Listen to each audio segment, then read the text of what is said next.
Tamam. Eng negizgi maqsadimiz bala tarbiyasında көңіл бурулуучу нерселер жөнүндө сүйлөшөбүз. Урматтуу жана, жан дүйнөмдү кыйнаган сүрөт мына ушул сүрөт болуш. Кыргызстандын келечеги жаштардын колундабы же мастардын колундабы деп жазып койдум. Өзүбүздүн Кыргызстандагы көрүнүш. Бирок бул балага талим тарбия берип аткан эне кайда? Бул балага талим тарбия берип аткан ата кайда? Балдардын көйгөйү мугалим менен.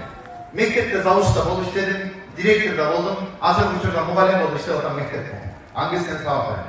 Мугалим болуп иштеп калышкан себепчи болгон инсан араңарда отурат.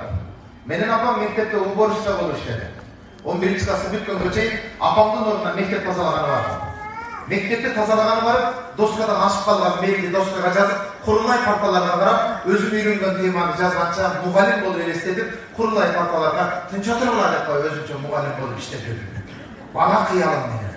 Ошол мектепте апамдын ордуна уборщица болуп иштеп жүрүп, бүгүн мен мугалим болуп иштеп атам. Мени тарбиялап өстүргөн энем арамызда болуп турат. Апа көйгөй.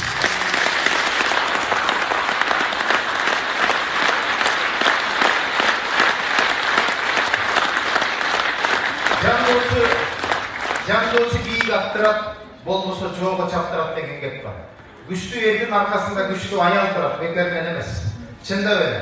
Ыйманымдын жарымын толуктаган, болбогондо болтурган үйүмдү шаңга шөгөткө толтурган келинчегим да кайнене экөөсү эне кыз болуп отурат ана жерде. Аңгесиге да болуп отурат.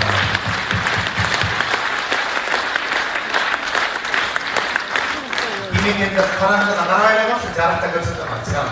Мактаман. Анда маегим булат. Аял менен апа. Кээ бир эркектер бар. Бала менде атын жолдо уктуңбу бар экен. Мага апа керек. Сен качан чарпаса беребейсиң, ушундай деп сүйлөгөн эркектер бар. Экрандан көрүп турган эркектерге айтарым, огоңуздар. Апа сени көрөгөн аял. Ал эми аялың болсо, сенден кийинки бала чакаңды көрөгөн аял. Демек, унутпаңыздар эркектер. Апа керек мага, аял керек эмес, диктеп айла беререм деп төшүп каткан эркектер, эси жок тентектер бар. Алардын баардыгын айтарым, экөө тең апа. Бирөө сени көрөгөн, бирөө сенин балдарыңды көрөгөн. Экөө тең азиз. Мындайча айтканда, экөө сенин эки көзүңдөй. Мага сол көз керек эмес, жулбырыз беререм дей албайсың. Экөө тең көзүңдөй азиз. Бирөө сенин энең бейишиңдин жолу. Бирөө сенин аманатың. Пайгамбар саллаллаху хадисинде айтты. Аялыңар Аллахтын аманаты. Эгерде ар бир эркек ушул хадистин маанисине жеткенде, бүгүн бир да аялдар ыйлабайт эле, бир да жетим калып балдар сырдабайт эле. Ошондуктан жалпы эркектерге айтарым, аялыңар да аманат, апаңар да аманат бейишиңердин жолу эки аялдын ортосунда күчтүү стратегик көпүрө, ортомчу дипломат болот.